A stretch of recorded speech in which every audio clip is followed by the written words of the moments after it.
it is time to take pen in hand, Oprah. Pen in hand? Yes. We're going to meet Herman Darvick right now. He's hunting around Baltimore. He's going to be down at the big parade perhaps later today at noon because he wants a Rick Dempsey to take home. He wants a Scotty McGregor. He wants a Mike Flanagan and Eddie Murray and Mike Bodiger. And what is it that he wants? Autographs. He is an autograph seeker. He's president of the Universal Autograph Collectors Club. And let's welcome Herman to People Are Talking. Why do people collect other people's signatures? I want Opes, for instance, before she... Well, an autograph is really the closest you can get to the famous person.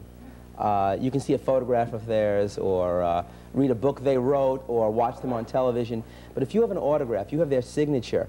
They wrote it. It's their handwriting. They touched the pen, the ink that's on a piece of paper. They held that piece of paper. You can't get closer to someone than actually meeting them in person. Now, if you are sitting at home and you have a famous person's autograph, call us real quick at 481-1313. Let us know. Say, I have the autograph of so-and-so, and tell us how you got that. What's the most, beside Oprah Winfrey's, what would you say the most valuable autograph in the world is today?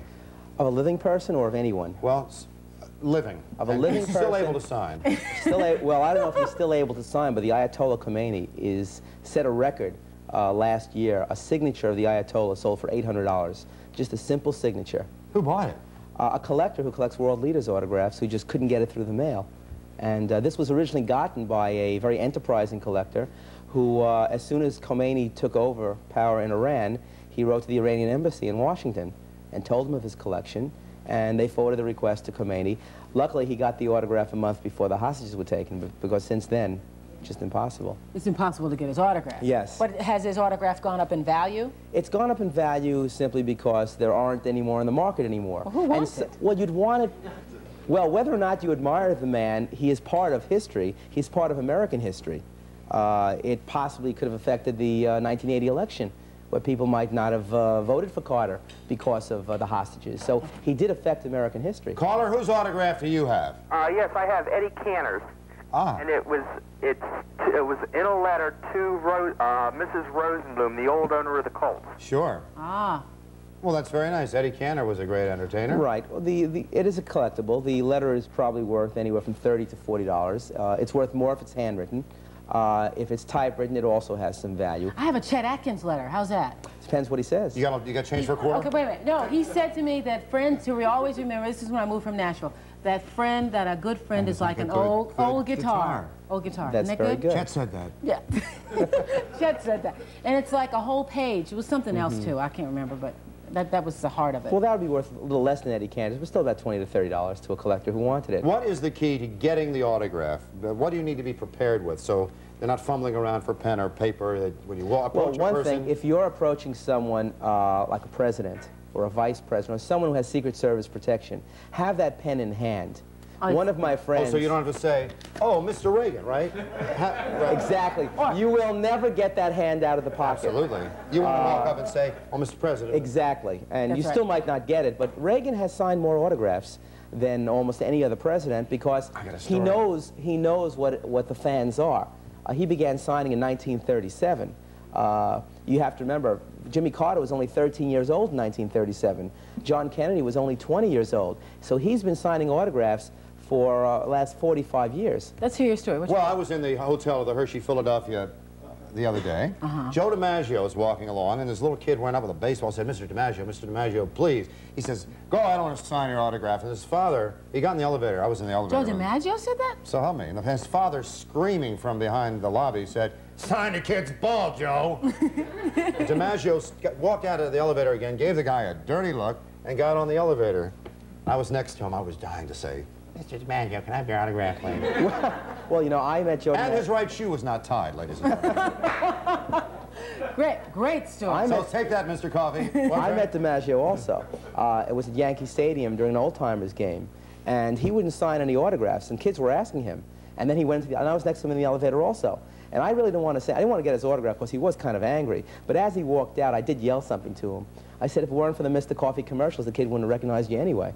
Oh, and thank goodness the door. Thank goodness the door shut. Thank goodness the door shut. Right. If it hadn't been for you, Mr. Caller, whose autograph do you have?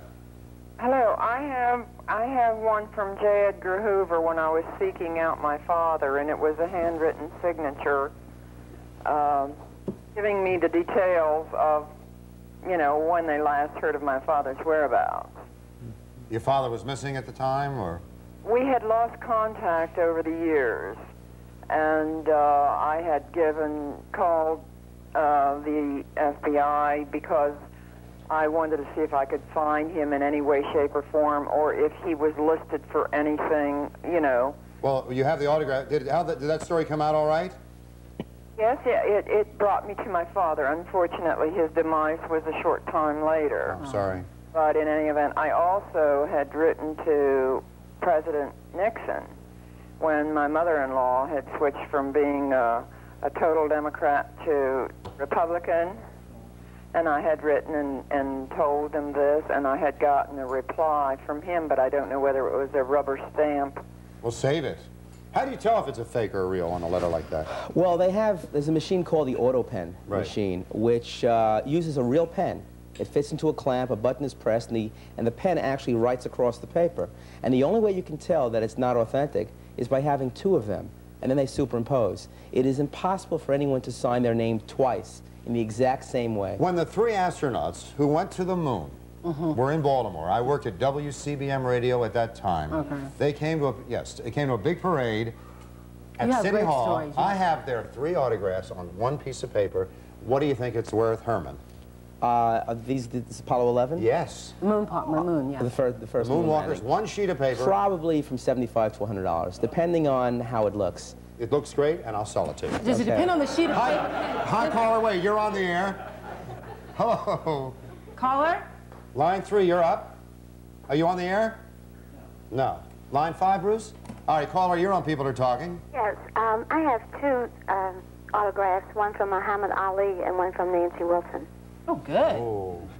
Good. I want a Diana Ross one.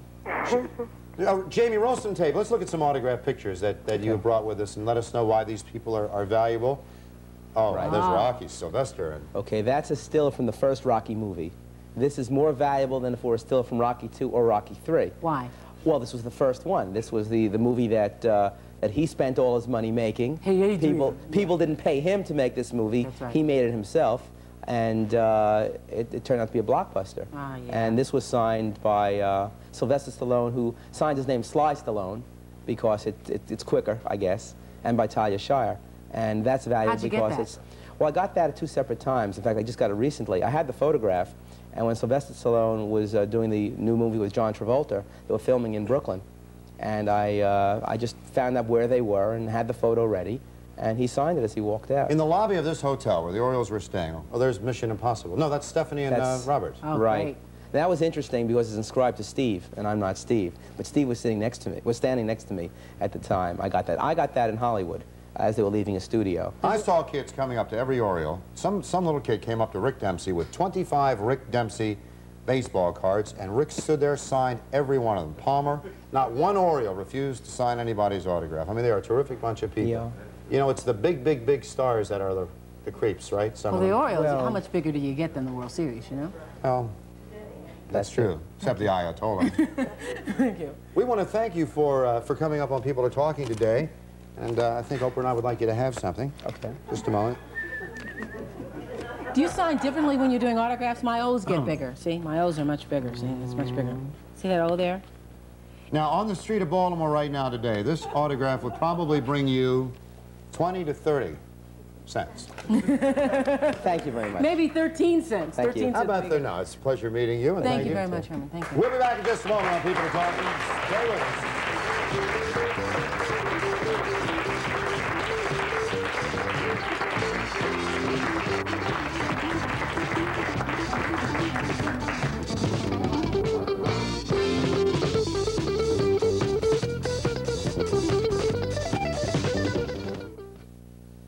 Hello. I'm about